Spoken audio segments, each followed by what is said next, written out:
Cassé Bresson, c'est Cassé Brossé, Cassé Bresson. Jeleno, pour toi, qui a fait la prod de la semaine? Alors c'est sur un projet de LTA, le téléphone arabe. Le nom du projet c'est Underworld Crime. Première page NTM, première page NTM, première page NTM.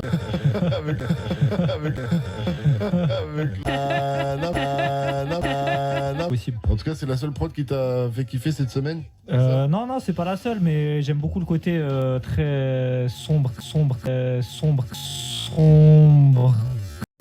Ça correspond au titre du projet et à l'univers de LTA. Et en plus, on parlait de Benjamin Epps la semaine dernière. Et il y a beaucoup de monde qui a accroché justement à ces prods.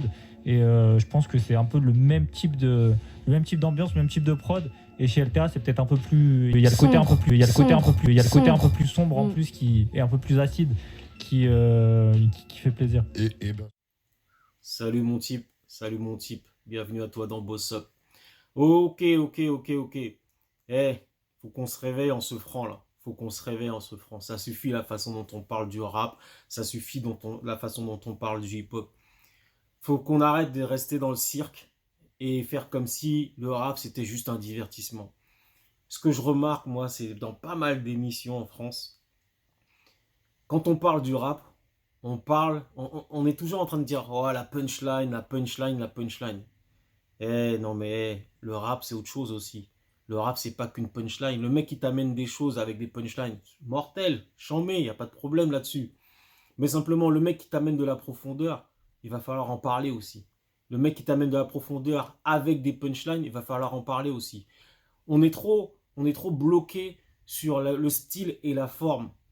Et du coup, ça nous empêche d'aller sur le fond. Tu vois ce que je veux dire? Et quand on tombe sur des rappeurs qui ont l'audace d'amener du fond dans ce paysage superficiel, tu vois, eh ben on ne sait pas trop comment les traiter. Parce qu'on a tellement l'habitude maintenant de tourner en rond sur des choses qui n'ont pas de sens, qui n'ont pas forcément de profondeur, qu'on ne sait pas comment les traiter. C'est pour ça, la dernière fois, je regarde l'émission Le Move et il parle du rappeur LTA. LTA, va voir ce que c'est un rappeur indépendant. Le mec, il sort de la profondeur sur profondeur avec du style et de la forme. Et c'est là que je vois le bug dans l'émission Le Move. Et je parle de vous parce que, en vérité, je parle de l'ambiance générale qu'il y a dans les émissions où ça parle rap en France. Mais là, je vous prends un exemple, rien de personnel. Mais quand vous parlez d'LTA, vous vous dites, à un moment, il est brosson, on sent la haine. On sent la haine. Que des trucs comme ça. Pour moi, ça, c'est la traduction du fait que vous n'avez pas capté la profondeur du truc. Ou alors, vous l'avez capté, mais vous ne savez pas l'exprimer. Ou alors, vous savez l'exprimer, mais vous ne prenez pas le temps parce que vous êtes pris dans une espèce d'engrenage où il faut que ça aille vite, où il faut que les gens soient tout le temps divertis. Hein, parce que maintenant on est dans une dopamine nation comme on dit, donc il faut que tout le temps le cerveau il y ait des étincelles tout le temps, même si ça n'a pas forcément de sens. Je dis que des fois il faut savoir prendre son temps, se poser et aller à contre-courant. Quand vous dites Bresson, la haine pour LTA, ce que vous voulez dire en vérité, et j'espère que c'est ce que vous voulez dire, c'est que le mec en fait il amène du sens et de la profondeur et de la réflexion, tout en donnant du style et de la forme. C'est-à-dire que vous allez avoir les punchlines, vous allez avoir le rythme, tout ce qu'il faut, mais en plus de ça, vous allez avoir une réflexion.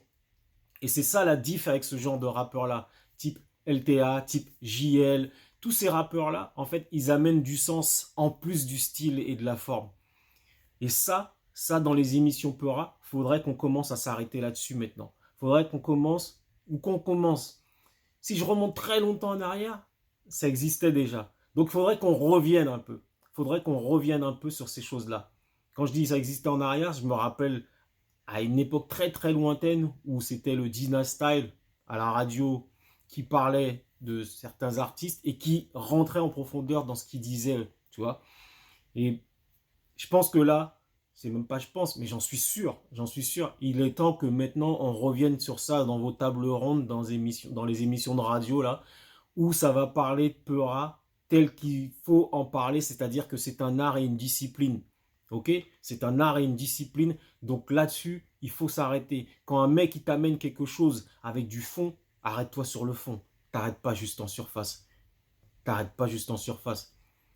On est là pour parler art, on est là pour parler discipline, on est là pour parler hip-hop. Prenons le temps de le faire. Arrêtons juste d'amuser la galerie et de servir des trucs superficiels qui vont super vite, où en fait tu as l'impression de voir quelque chose et au final il t'en ressort rien du tout une fois que l'émission est terminée.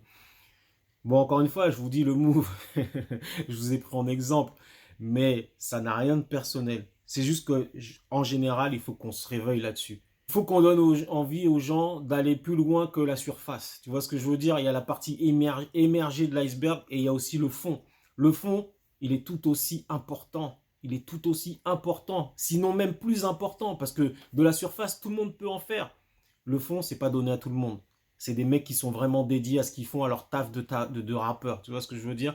À leur taf de MC. Tu vois ce que je veux dire? Donc ce qu'on vous dit là, ce qu'on vous dit à Boss Up, c'est qu'il faut arrêter de prendre le rap au sérieux que lorsque nos artistes essaient de se transformer en caricature de chanteurs à la Jacques Brel, à la Brassens, tout ça. Tu vois ce que je veux dire?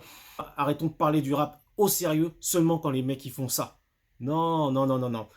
Ici, quand un mec il vient et vous donne la vraie culture hip-hop, les vrais codes du rap, et là, ce que vous faites, c'est comme si vous trouviez ça marrant, comme si vous étiez au zoo avec vos petits pots de popcorn et tout, et en train de dire « Oh bah lui il a fait ça, oh lui il a une punchline là ».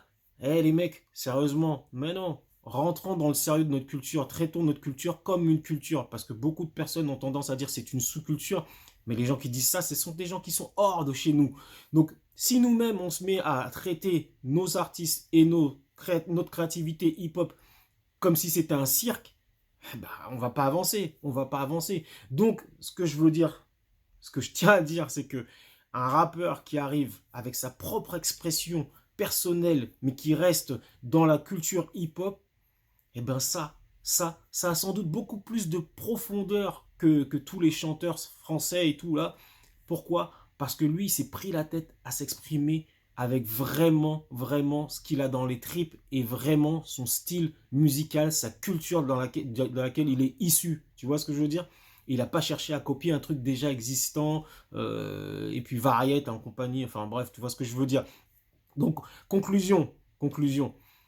Il faut arrêter d'évaluer la culture hip-hop et le rap avec des codes qui lui sont totalement étrangers et limite des codes qui représentent même un virus qui va la flinguer, cette culture, si on continue comme ça.